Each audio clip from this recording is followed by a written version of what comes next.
नमस्कार दोस्तों, मैं हूं दीपक चौरसिया और मेरे इस सोशल मीडिया के मंच पर आपका स्वागत है। आज हम एक बार फिर से बात करने वाले हैं उत्तर प्रदेश से, क्योंकि उत्तर प्रदेश में जो नया आंकड़ा निकल कर सामने आ रहा है उसने कई सारी पॉलिटिकल पार्टियों के माथे पर चिंता की लकीरें खींच दी हैं। अब ये कौन कौन सी पॉलिटिकल पार्टी है, आपको पता है कौन कौन सी पॉलिटिकल पार्टी उत्तर प्रदेश के अंदर है? सबसे बड़ी पार्टी वहां पर उत्तर प्रदेश में भारतीय जनता पार्टी है।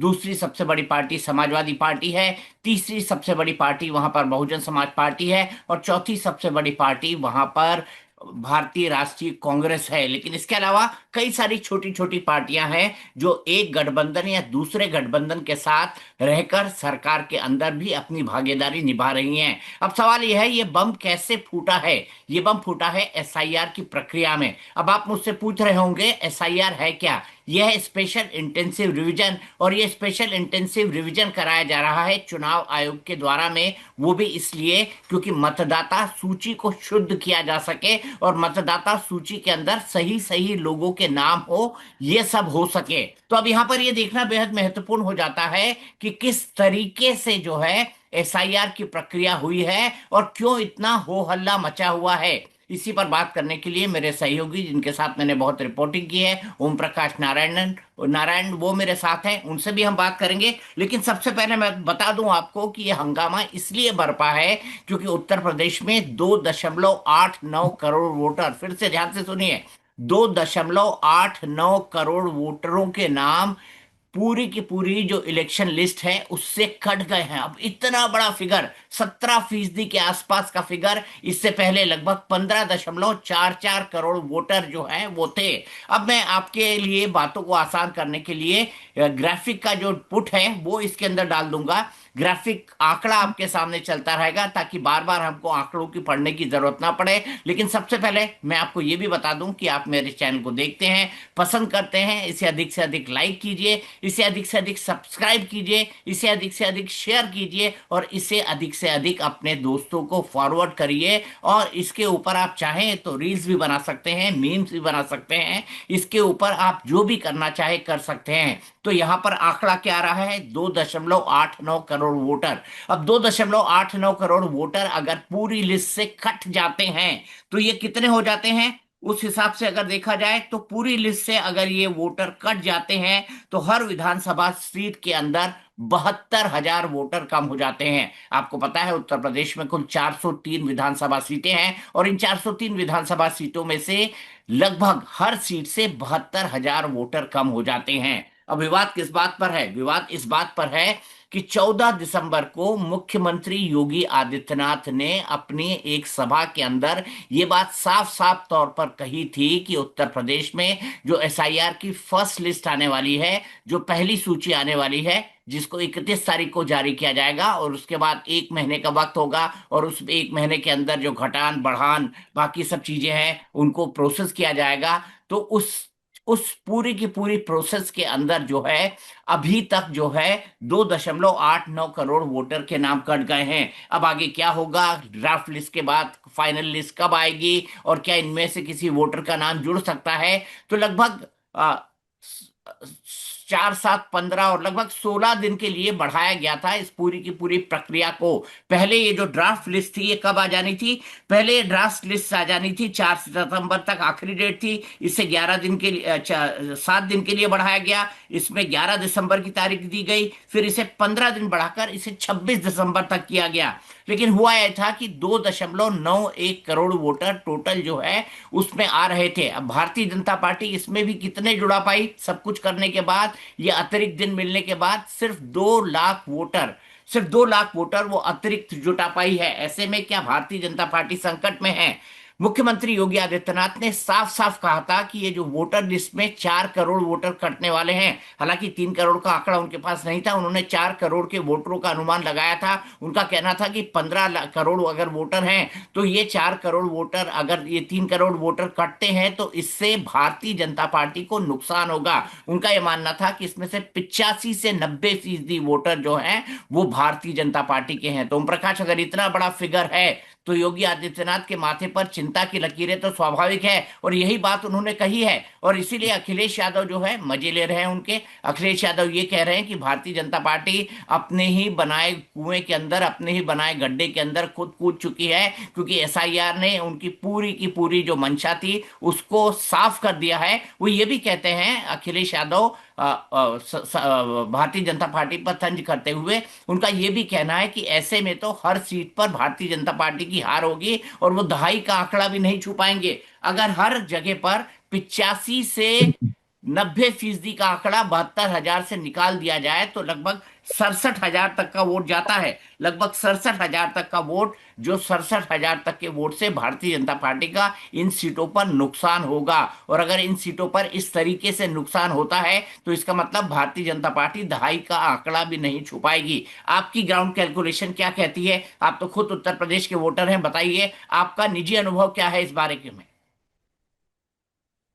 दीपक जी, मुझे लगता है कि योगी आदित्यनाथ ने गुगली फेंका है और अखिलेश यादव उस गुगली में फंस गए हैं।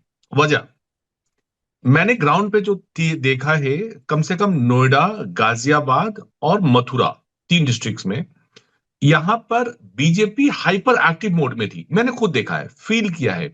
मैंने मेरा एसआईआर फॉर्म 22 दिसंबर को जमा हुआ है, और इस बीच में 3 बार बीजेपी ऑफिस से किसी न किसी का फोन, बूथ से, पहले बूथ से, फिर ब्लॉक से आ चुका था कि आपका फॉर्म जमा नहीं हुआ है, कोई परेशानी है तो बता दीजिए।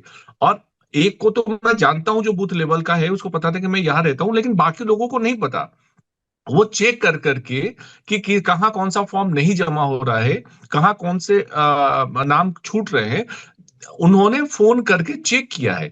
यानी बीजेपी अल्ट्रा एक्टिव मोड पे थी, मैं ये कह सकता हूं। और ये मैंने फील किया है, मैंने देखा है। जहां तक अखिलेश यादव की बात है, अखिलेश यादव तो फिर भी एक्टिव थे। समाजवादी पार्टी, वाकई बीजेपी के बाद कोई पार्टी एक्टिव थी अगर ग्राउंड पे, तो समाजवादी पार्टी ही एक्टिव थी। अखिलेश यादव के लोग ही एक्टिव थे, लेकिन वो अपने गिने हुए, चुने हुए पॉकेट्स में एक्टिव थे। दीपक जी, इतना ध्यान रखिएगा, वो कॉमनली हर आदमी के लिए अवेलेबल नहीं थे। उनको पता था कि उनका गांव कहाँ है, उनका क्षेत्र कहाँ है, और उनके लिए कौन लोग हैं, उनका वोटर्स कहाँ है। बीजेपी कॉमनली सबके लिए अवेलेबल था। ये दो डिफरेंस मुझे इस वोटर लिस्ट के एसआईआर फॉर्म के दौरान, मुझे ये जो पर्सनली फील किया और मैंने देखा। गूगली की बात मैं इसलिए कह रहा हूं कि योगी आदित्यनाथ को आप देखेंगे, पिछले 53 दिन का ये शेड्यूल था। पिछले ऑलमोस्ट 2 महीने में सबसे ज्यादा उन्होंने अगर मीटिंग की है तो विधायकों के साथ, जिलाध्यक्षों के साथ, और बिल्कुल जो लोअर लेवल पे काम कर रहे हैं वर्कर, सबको जोड़कर, और हर दूसरे तीसरे दिन रिव्यू मीटिंग करके उन्होंने ये रिव्यू किया है कि उनके कार्यकर्ता कर रहे हैं, उनके लोग एक्टिव हैं कि नहीं है। और इतना बारीकी से उन्होंने इसको देखा है कि उनके वोटर्स, जो बीजेपी के वोटर्स है, उनके साथ किसी तरह की गड़बड़ी ना हो पाए। उसका रीजन है कि मुझे, मेरे पास मतलब लोगों के पास कनेक्ट हुआ है, और लोगों ने कनेक्ट किया है। लेकिन दूसरे दलों का तो पता ही नहीं लगा। मैं दावे के साथ तो नहीं, लेकिन मैं जो दिखी दिखाई, जो मुझे दिखी और फील हुई, मैं ये कह सकता हूं कि कांग्रेस और बसपा तो मुझे इस पूरे भीड़ में कहीं नहीं दिखी एसआईआर फॉर्म के लिए। सपा तो फिर भी दिखी। तो मुझे लगता है कि ये योगी आदित्यनाथ का गुगली है कि साहब आप इसी में खुश रहो ना, कि दहाई का आंकड़ा हम पार नहीं कर पाएंगे, आप खुश रहो, लेट्स सी द रिजल्ट्स। ठीक है, अगर आपको गुगली लगता है, लेकिन फिर भी मुझे लगता है कि भारतीय जनता पार्टी के लिए कंसर्न की जरूरत यह है कि majority vote Bharatiya Janata party पाती है। और अगर 2.89 करोड़ वोटर कम होते हैं तो इसमें कहीं ना कहीं तो भारतीय जनता पार्टी का वोट होगा ना, कहीं ना कहीं भारतीय। और ये बहुत बड़ा नंबर है, ये सामान्य नंबर नहीं है। हर कॉन्स्टिट्युएंसी से 72,000 वोट कट जाना, ये अपने आप में एक बहुत बड़ी बात है। अब क्या इसकी रिकवरी हो पाएगी, क्या आगे की प्रक्रिया क्या होगी, क्या उसके अंदर कुछ मॉडिफिकेशंस हो पाएंगे, अगर हो पाएंगे तो कितने हो पाएंगे। लेकिन सबसे पहले मैं आपको बता दूं, अखिलेश यादव ने एसआईआर का विरोध किया। राहुल गांधी की तरह उन्होंने वो मूर्खता नहीं की कि एसआईआर के फॉर्म जब भरे जा रहे हैं तो वो खुद पीछे आ जाएं और अपने कार्यकर्ताओं को आगे ही ना करें। अखिलेश यादव को अगर आपको याद होगा, उनकी वो तस्वीर याद होगी जिसमें अखिलेश यादव जो है खुद अपना एसआईआर फॉर्म भरते हुए दिखाई दे रहे हैं। उसकी यस। उन्होंने तस्वीर सिखाई, वो एक बीएलओ के साथ बैठे हुए थे, बूथ लेवल ऑफिसर के साथ। उन्होंने न केवल उसकी तस्वीर खिंचाई बल्कि अपने सभी तमाम कार्यकर्ताओं से कहा कि आप भी उतरिए और आप भी इसके लिए काम करिए। लेकिन सवाल ये खड़ा होता है, क्या भारतीय जनता पार्टी भी उसी तरह की अलर्ट थी? अब देखिए, जो आंकड़ा आया है, मैं उसको एक बार ग्राफिक को आपको पढ़ के समझा सकता हूं। यूपी में 2.89 करोड़ वोटर कटे हैं। इसमें शिफ्ट कितने हुए हैं? 1.28 करोड़। मृतक कितने हैं? 45.96 लाख।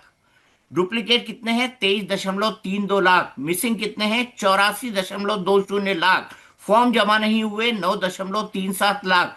तो इसमें शिफ्टेड का आंकड़ा बहुत बड़ा है। और इसीलिए आम आदमी पार्टी के नेता संजय सिंह ने सवाल उठाया है कि ये जो लोग शिफ्ट कर गए, कहाँ शिफ्ट किए? क्या वहां पर उनके वोट बने हैं? क्या वहां पर वो लोग वोटिंग कर रहे हैं? ये भी अपने आप के एक अंदर बड़ा सवाल है।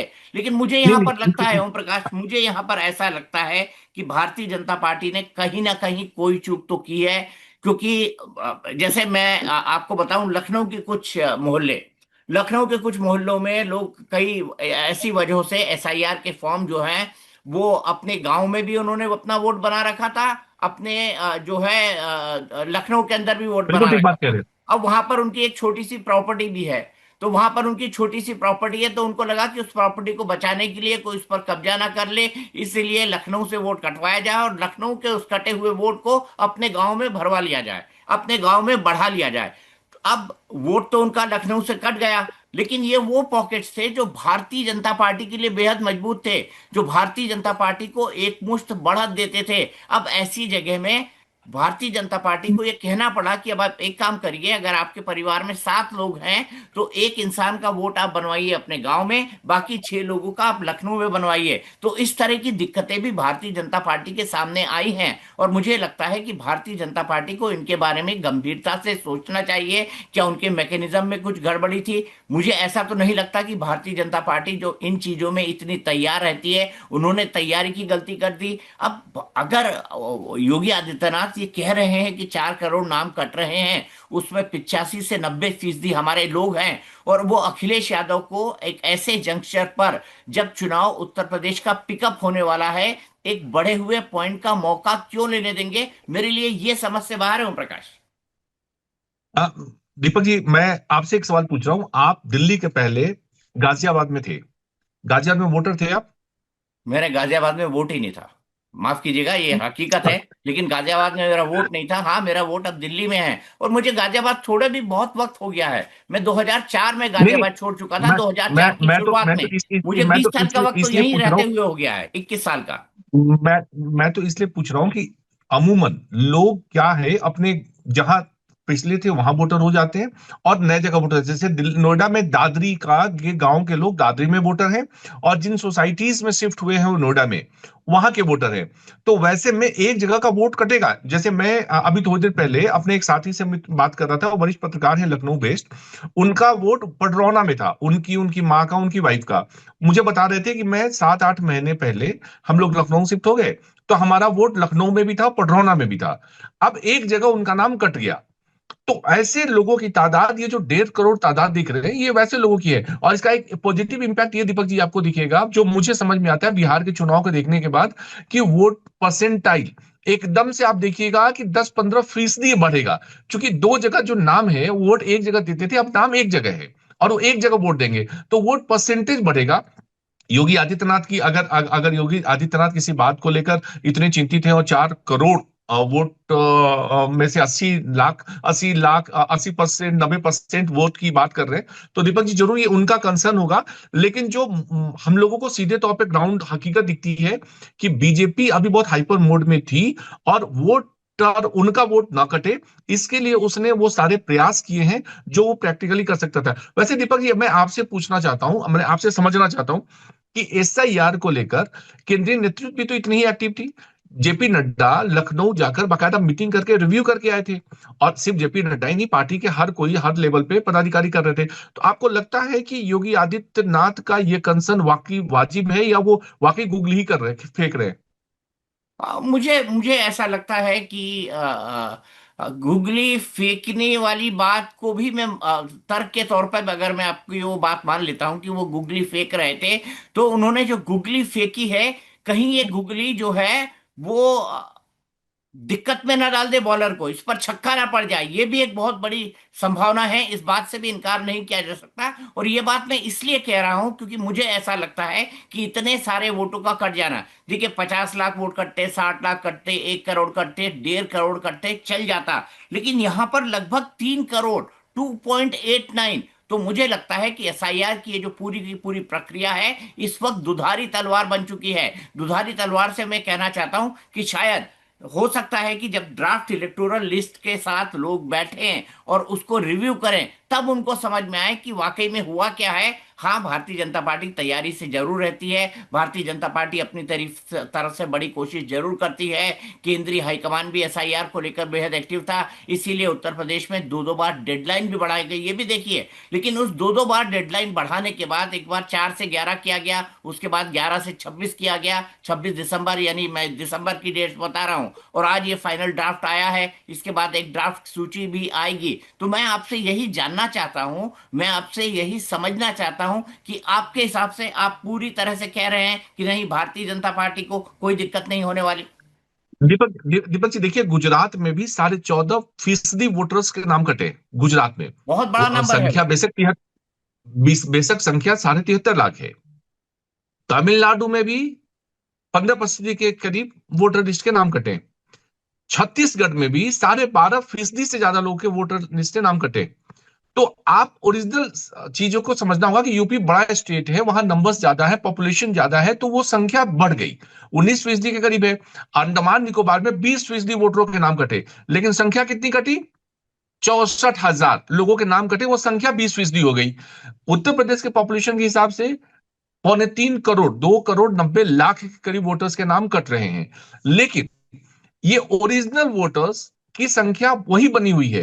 ये जो डुप्लीकेट थे, जिनकी डेथ हो गई, जो शिफ्ट हो गए, मतलब किसी न किसी तरीके से फर्जीवाड़ा के शिकार थे जो वोट, वो कटे। दीपक जी, मुझे पता नहीं, अभी भी ये लग रहा है कि बीजेपी जैसी पार्टी, मतलब इतना एक्टिव होने के बाद में, चूंकि वो बीजेपी नहीं है जो 2004 में पूरे देश में यात्रा निकाल दे और ग्राउंड पे तैयारी ना करे। ये नई बीजेपी है। और नए बीजेपी को दीपक जी आपसे बेहतर कोई नहीं समझता है कि हर चीजों की बारीकियों से रात के 1-1 बजे तक बैठकर रिव्यू करके तब सोने जाते हैं चैन से। ये वो बीजेपी है। तो बिल्कुल, ऐसे में ये कोई उस तरीके बिल्कुल मैं आपकी बात इस मानता तरीके से हूं। कोई गलती नहीं करेंगे। लेकिन अगर आप 4 करोड़ की 80-90% और योगी आदित्यनाथ के कंसर्न की बात करते हैं, तो मैं आपसे पूछना चाहता हूं कि बीजेपी के इंटरनल रिफ्ट का नतीजा तो नहीं है? मैं आपसे मुझे समझना चाहता हूं बस। मुझे मुझे ऐसा नहीं लगता। मुझे ऐसा लगता है कि शुरुआत में जो है कुछ जगहों पर शायद लाइटली ले लिया गया हो, लेकिन अभी भी देखिए, अभी की जो टाइमलाइन क्या है वो क्या है। 31 दिसंबर 2025 को आएगी ड्राफ्ट मतदाता सूची। 31 दिसंबर से 30 जनवरी 2026 तक दावे और आपत्तियां ली जाएंगी। 31 दिसंबर से 21 फरवरी 2026 तक उन मतदाताओं को नोटिस दिए जाएंगे जिनके रिकॉर्ड नहीं मिल पाए हैं। और 28 फरवरी 2026 को अंतिम मतदाता सूची आएगी। तो ये अभी का टाइमलाइन है। अब भारतीय जनता पार्टी इसके अंदर किस तरह से मेहनत करती है, किस कदर मेहनत करती है, ये भी भारतीय जनता पार्टी के मैकेनिज्म को लग जाएगा। क्योंकि 2.89 करोड़ वोटर्स का कटना, ये अपने आप में ओम प्रकाश एक बहुत बड़ी बात है। ये बड़ी बात, बहुत बड़ी मैं बात। मानता हूं 17% के आसपास वोटर हैं, पर ये एक बहुत बड़ा नंबर है। ये पूरी की पूरी जो डायनामिक्स है वो उत्तर प्रदेश के चुनाव की बदल सकता है। इस बात से हमको इनकार नहीं करना चाहिए। तो मुझे लगता है थोड़ा इंतजार करना चाहिए, थोड़ा ये देखना चाहिए कि बिल्कुल किसने ज्यादा बिल्कुल मेहनत बिल्कुल। की है, समाजवादी पार्टी ने ज्यादा मेहनत की है या फिर भारतीय जनता पार्टी ने ज्यादा मेहनत की है। परिणाम तो सामने मिल जाएगा, परिणाम सामने दिख भी बिल्कुल जाएगा। जल्दी मिल जाएगी, और जल्दी और मिल और और, जाएगी और जी। हम इसका बेहतर आकलन कर पाएंगे, क्योंकि मुझे ऐसा लगता है कि आने वाले समय में कुछ और आंकड़े आएंगे जिससे हमको इस चीजों को समझने में बहुत आसानी होगी, क्योंकि अभी तक तो सिर्फ समाजवादी पार्टी का वर्जन आया है। मेरे ख्याल से भारतीय जनता पार्टी का भी वर्जन आएगा। भारतीय जनता पार्टी भी अपनी तरफ से अपनी बातें कहेगी। लोग अभी कह रहे हैं कि अखिलेश यादव को जो है दिवा स्वप्न में जी लेने दीजिए, लेकिन जीतने वाले तो हम ही हैं। लेकिन चुनाव है ओम प्रकाश, चुनाव में कब क्या हो जाए कह नहीं सकते, क्योंकि भारत का 31 जो को लोकतंत्र है 31 वो को बहुत ही फाइनलिस्ट आने डायनामिक है। दीजिए। 31 को फाइनलिस्ट आने दीजिए, उसके बाद फिर से आपसे चर्चा करेंगे और समझेंगे क्या है इसमें, क्या गलती हुई और कहाँ तब से तक क्या चूक हुई। तब तक काफी आंकड़े भी आ जाएंगे, और तब तक हम इसका शायद एक और बेहतर एनालिसिस भी कर पाएंगे। लेकिन मेरा अभी तक का मानना यह है, आपके तरफ से हुआ होगा कि आपको दो तीन चार कॉल आ गए, लेकिन मैं जानता हूं कुछ ऐसे भी इलाके हैं जहां पर लोग जो है अपना फॉर्म लेकर भटक रहे थे। तो ये भी एक हकीकत है। लेकिन हाँ, मैं ये मानता हूं एक दुधारी तलवार है। इस दुधारी तलवार से किसको फायदा होगा और किसका नुकसान होगा, इसका विश्लेषण हम करते ही रहेंगे। चलते चलते मैं बता दूं, ओम प्रकाश और आपको, मुझे और ओम प्रकाश को आप लोग बड़ा प्यार देते हैं। सिर्फ इतनी रिक्वेस्ट करना चाहता हूं कि अधिक से अधिक हमें लाइक करें, सब्सक्राइब करें, शेयर करें, और हाँ, सब्सक्राइब करना ना भूलें, क्योंकि इससे जो है मेरे नंबर जो हैं वो बढ़ते रहते हैं। तो ओम प्रकाश और मुझे लगातार प्यार दीजिए। इसी की इसी रिक्वेस्ट के थैंक साथ यू। आज के लिए इतना ही।